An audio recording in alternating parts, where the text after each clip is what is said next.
Bienvenidos a todos. Hoy comenzaremos un nuevo módulo correspondiente a cirugía general. Abordaremos el tema de evaluación inicial del paciente politraumatizado, teniendo en cuenta las recomendaciones del protocolo ATLS. Debido a la gran cantidad de contenido que hay que compartir, he establecido hacer varios videos en donde abordaremos en un primer video el tema de conceptos básicos y generalidades del trauma, así como la preparación tanto en la esfera o en el escenario prehospitalario como en el escenario hospitalario. Y se abordarán las recomendaciones en cuanto a cómo hacer el triaje en estos pacientes. Posteriormente hablaremos acerca de la revisión primaria con su reanimación simultánea, así como la revisión secundaria, el tratamiento definitivo. Y por último trataremos temas de los traumatismos específicos como son el trauma torácico, el trauma abdominal y pélvico y el traumatismo craneoencefálico.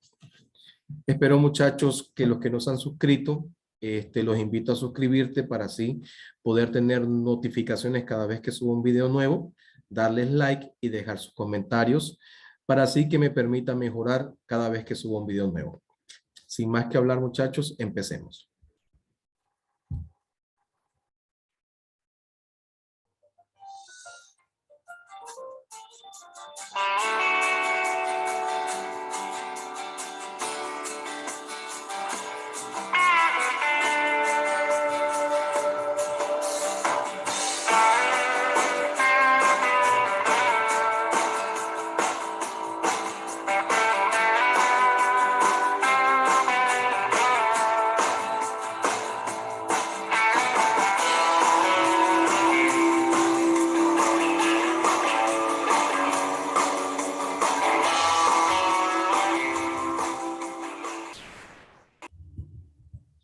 Las siglas ATLS significan apoyo vital avanzado en el trauma.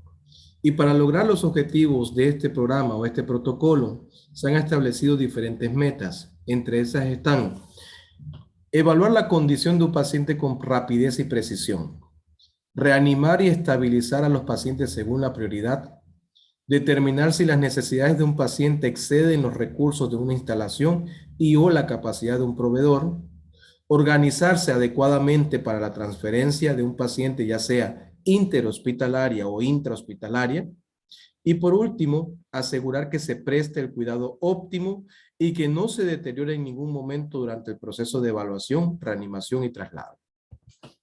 Estos objetivos son fundamentalmente establecer los conceptos y principios de la revisión primaria y secundaria, establecer las prioridades en el manejo de una situación de trauma, iniciar el manejo primario y secundario necesario durante la hora de oro para el cuidado de las afecciones que ponen en peligro la vida, y por último, establecer un escenario clínico y quirúrgico para demostrar las siguientes habilidades requeridas tanto en la evaluación y tratamiento inicial de estos pacientes politraumatizados.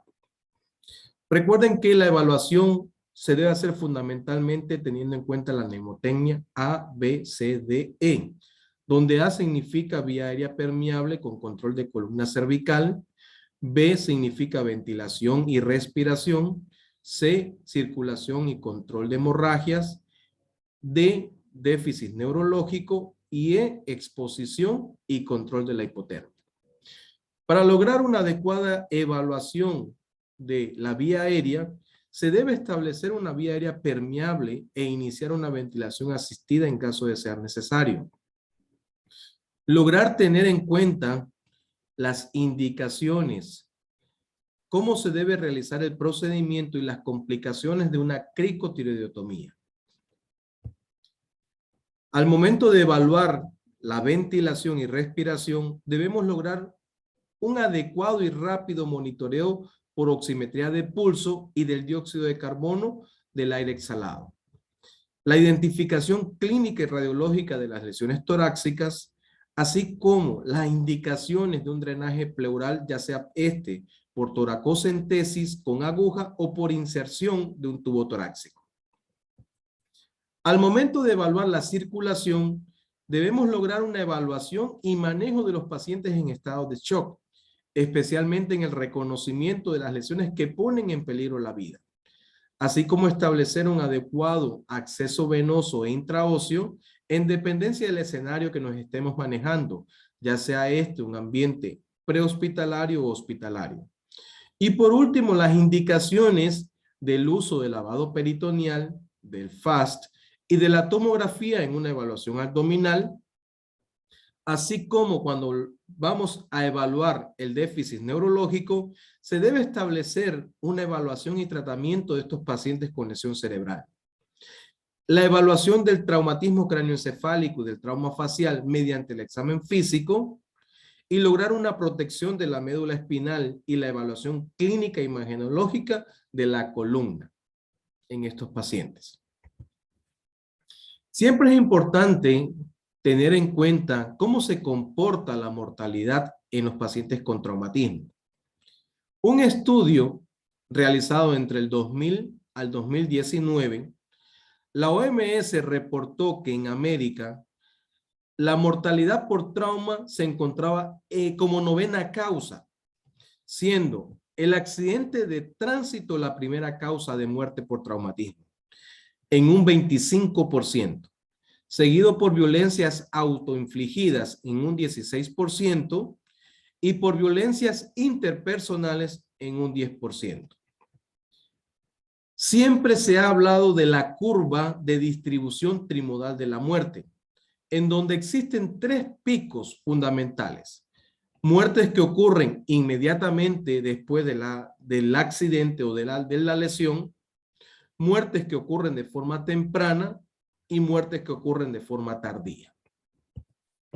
Cuando hablamos de esta primera etapa, o sea, la que ocurre segundos o minutos después del trauma, generalmente son debidas por hemorragias exsanguinantes, por ejemplo, por ruptura de la aorta, por lesiones cardíacas o por lesiones que ocurren a nivel del tronco encefálico o la médula espinal. La segunda etapa se debe fundamentalmente a aquellas muertes que aparecen minutos o horas después del accidente o del trauma. Y es importante tener en cuenta aquí, ya que un adecuado manejo de estas lesiones se pudiera evitar entre un 25 a un 35% la aparición de estas muertes. Y es la conocida como hora de oro en la atención de los pacientes con politraumatismo. Generalmente las lesiones que ocasionan la muerte en esta segunda etapa son por hematomas, ya sean subdurales o epidurales, hemotoras masivos, rupturas de vísceras como son las del vaso, la del hígado, entre otras. Y existe una tercera etapa de muerte, fundamentalmente en la que ocurre días o semanas después del traumatismo, y son consecuencias fundamentalmente por sepsis o por fallo multiorgánico. Generalmente estos pacientes fallecen en las unidades de cuidados intensivos. Hablamos de hora de oro. ¿Qué es la hora de oro? No es nada más que un tiempo imaginario que transcurre desde que aparece la lesión hasta los primeros 60 minutos de la atención. Es importante tener en cuenta que el personal de salud debe brindar la atención lo más rápido y eficaz posible para lograr el tratamiento definitivo durante ese intervalo de tiempo. ¿Para qué? Para así lograr una mayor supervivencia. Siempre es importante tener en cuenta 3 conceptos fundamentales del programa de ATLS. ¿Y cuáles son? Que se debe tratar primero las lesiones que mayor amenazan a la vida del paciente. Segundo, que la falta de un diagnóstico definitivo no debe impedir la aplicación del tratamiento indicado. Recuerden, no es imprescindible tener una historia clínica detallada para iniciar la evaluación del paciente con lesiones agudas. Y así tenemos que esta evaluación inicial debe ser de forma secuencial, teniendo en cuenta diferentes aspectos. El ATLS nos recomienda que debemos realizar una preparación, un triaje, una revisión primaria según la secuencia ABCDE con una revisión simultánea, un anexo a esa revisión primaria y reanimación, y considerar el traslado del paciente. En caso de que no requiera el traslado en ese momento, podemos pasar a una revisión secundaria, realizar los adjuntos a esa revisión secundaria. Por último, posreanimación, un monitoreo y una reevaluación constante. Y por último, determinar el tratamiento definitivo.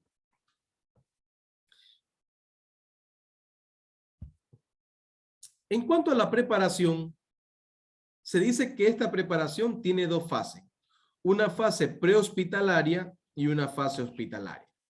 En la fase prehospitalaria, generalmente debemos notificar al hospital receptor antes del traslado. Todo el personal debe estar listo para la llegada de este paciente.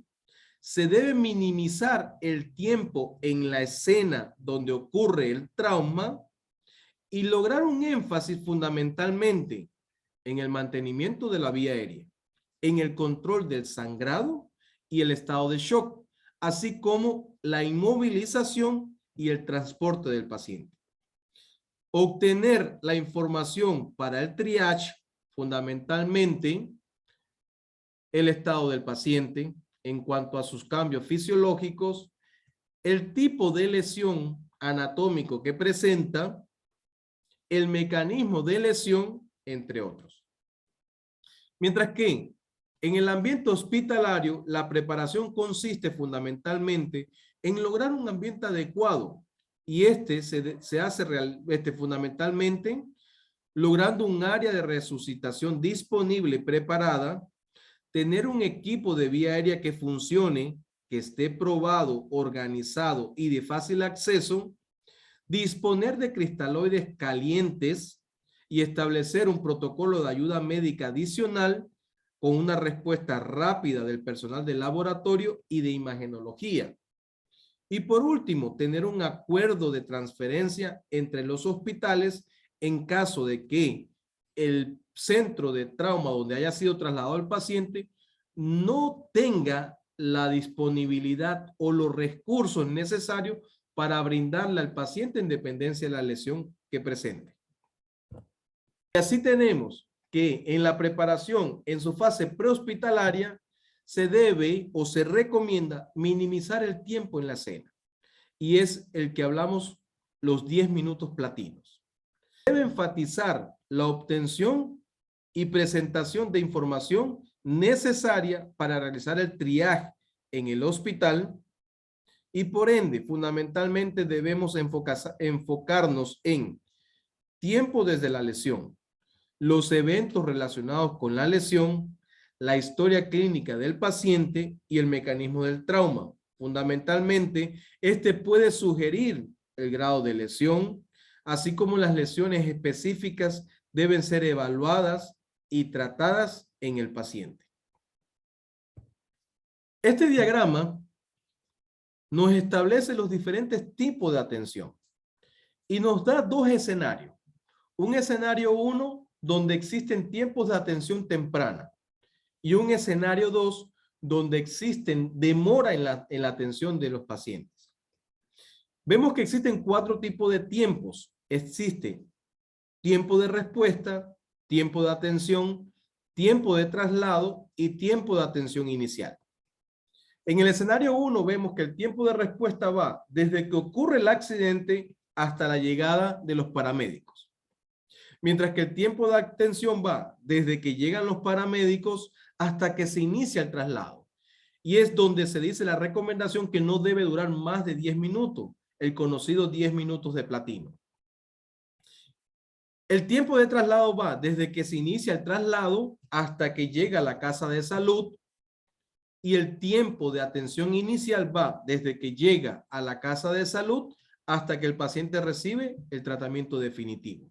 Y es la conocida hora dorada, que va desde el inicio de la llegada de los paramédicos hasta el tratamiento definitivo. ¿Ok? Mientras que el escenario 2 se evidencia cómo existe demora en la atención de estos pacientes. Y se lo conoce como tiempo muerto de asistencia y generalmente estos pacientes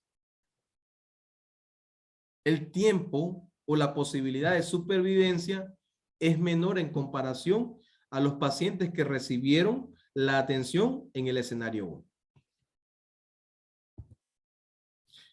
Es importante que durante la preparación exista tanto preparación del equipo como la preparación del área. Y como dijimos anteriormente, la preparación del equipo debe ser fundamentalmente en la conformación de un equipo de trabajo en donde exista un líder, así como el uso de los equipos de protección personal y la localización de los equipos de apoyo.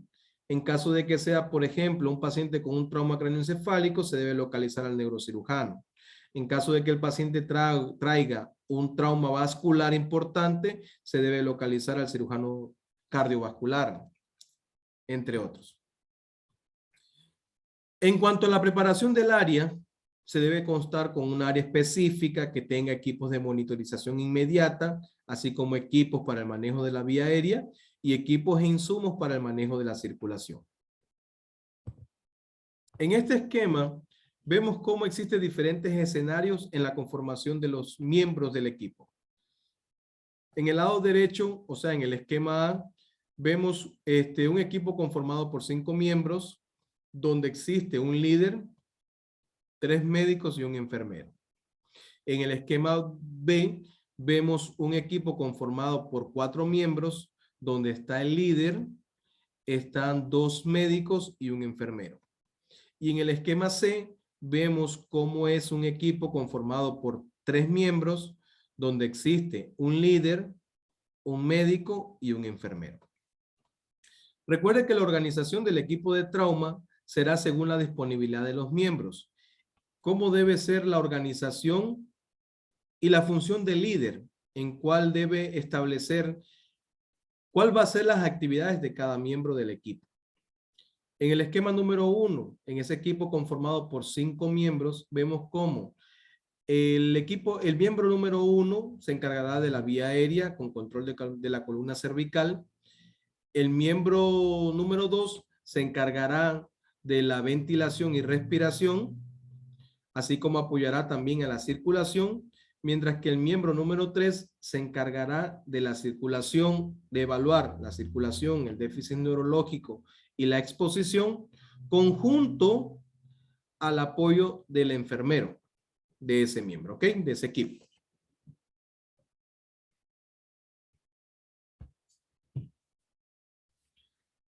Es importante reconocer los materiales que se necesitan para la atención de estos pacientes politraumatizados. Aquí vemos que para realizar una evaluación de A se necesita tener sondas de succión, cánulas de Mayo de Guedel, laringoscopio, tubos orotraqueales, equipos de cirugía menor, equipos para, se necesita también cricotirotomos o traqueostomos, así como collarines rígidos, ya sea el tipo Filadelfia, y las pinzas de McGill para la extracción de cuerpos extraños. Para la atención de ventilación y respiración vamos a requerir de mascarillas con reservorio, dispositivos máscaras tipo ambú, equipos de cirugía menor, tubos de tórax con o sin guiador, así como trampas de agua tipo pleurovac. Para la atención de circulación vamos a requerir de compresas y vendas, sondas de Foley, equipos de infusión, soluciones de lactato de Ringer o solución salina. Para D vamos a requerir de una fuente de luz para la reacción, para evaluar la reacción pupilar. Y para E siempre es importante contar con tijeras especiales para el retiro de vestimentas, cobijas o mantas térmicas, así como equipos de calentamiento de solución.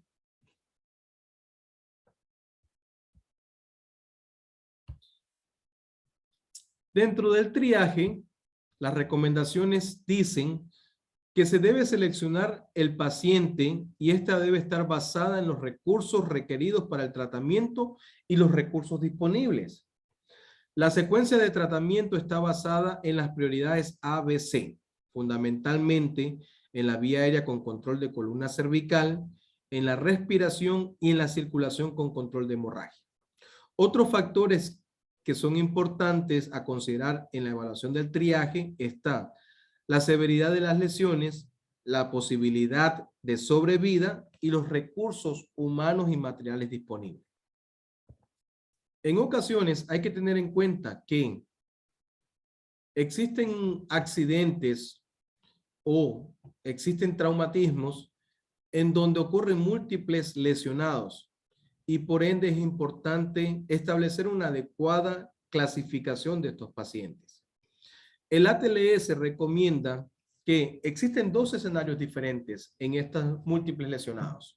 Por ejemplo, un incidente con múltiples víctimas en donde el número de pacientes y la severidad de sus lesiones no exceden la capacidad para brindar la atención de todos ellos.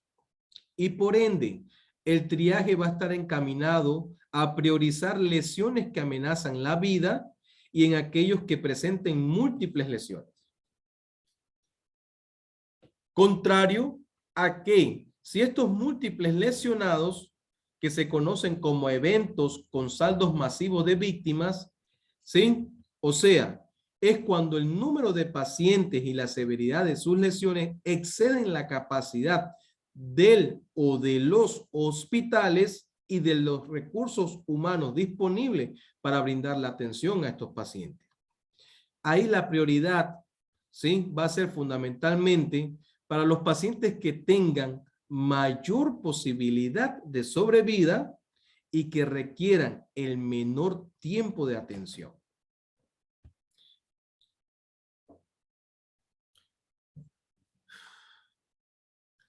Las recomendaciones para realizar el triaje se debe tener en cuenta varios aspectos fundamentales. Dentro de esos aspectos fundamentales, establece diferentes etapas durante su evaluación. En la etapa 1 se debe tener en cuenta los cambios fisiológicos que pueden ocasionar las lesiones en nuestros pacientes.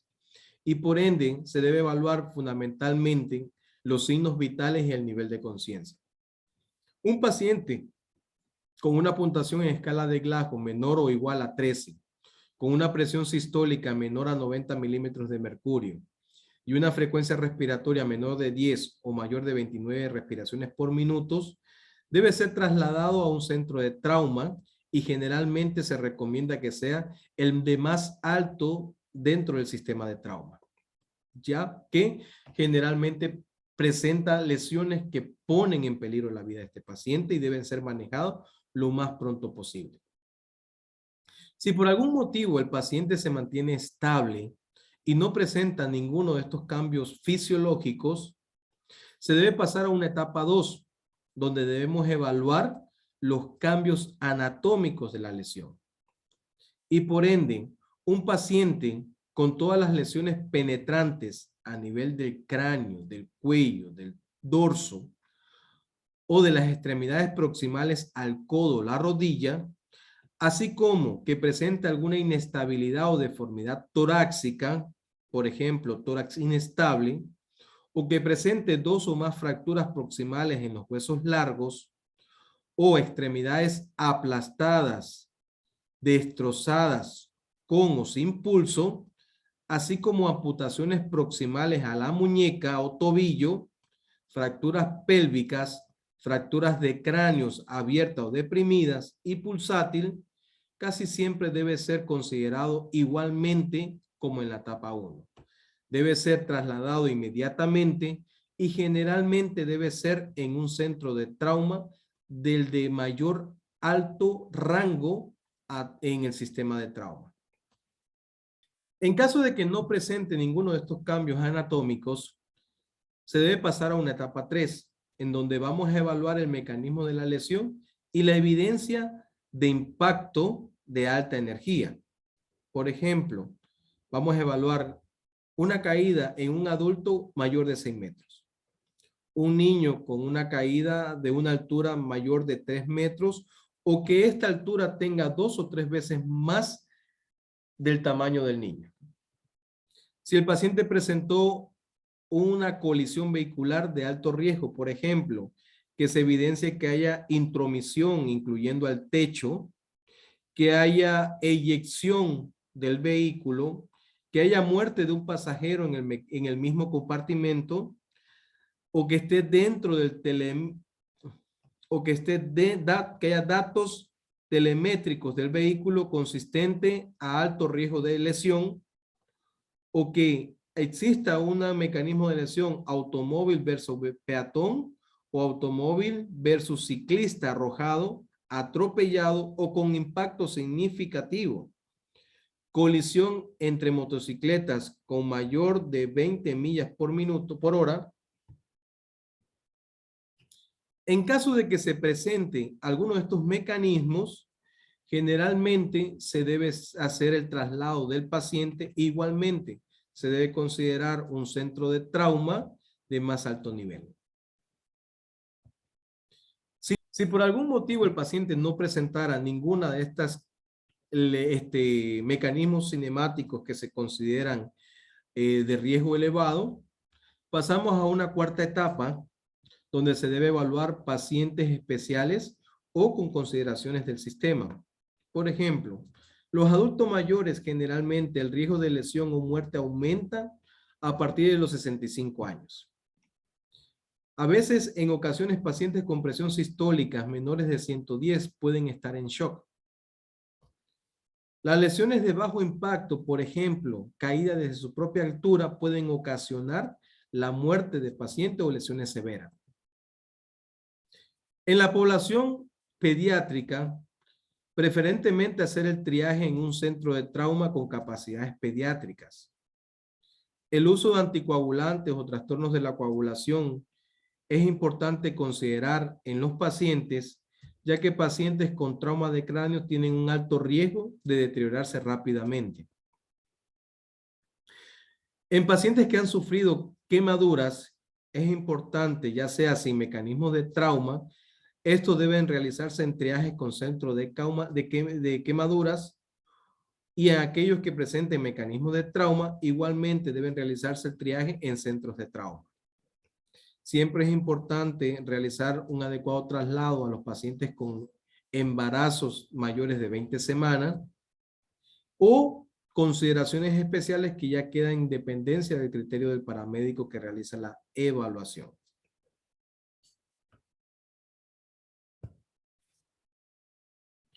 Y por ende, teniendo en cuenta todas estas consideraciones, debemos determinar la prioridad y establecer el color según las recomendaciones internacionales a la hora de hacer el triaje. Y así tenemos una prioridad 1, que son las atenciones inmediatas, que son pacientes que están hemodinámicamente inestables, ya sean porque están inconscientes, desorientados, confundidos, aquellos que están con piel pálida, fría, sudorosa, con hipotensión arterial, que presentan dificultad respiratoria o existe una hemorragia activa. Esta es una prioridad 2 que se le va a asignar el color amarillo y que se dice que requieren una atención inmediata.